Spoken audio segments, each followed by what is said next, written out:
میں نے اپنی زندگی کے گزرے ہوئے چند دنوں سے سیکھا ہے، وہ ہے خاموش ہو جانا۔ کوئی دل دکھائے خاموش ہو جاؤ، کوئی آپ کے بارے میں غلط بات کرے خاموش ہو جاؤ، رونے کا دل چاہے خاموش ہو جاؤ، اذیت حدوں کو چھونے لگے خاموش ہو جاؤ، ماضی کے دکھ دن رات کسی بھی پل آپ کو رلانے آئے خاموش ہو جاؤ، کوئی آپ کو آپ کی برداشت کی آخری حد تک ستائے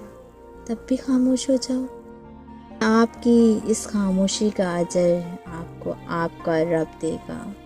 اور ایسے عطا کرے گا کہ آپ کی آنکھیں آنسوؤں سے بھیگ جائیں گی، آپ کا دل ان شکر کے سجدوں میں ہی کہیں رہ جائے گا اور آپ کو اس لمحے احساس ہوگا کہ خاموش ہو جانا کس قدر بہتر ہے گلے شکوے کرنے سے۔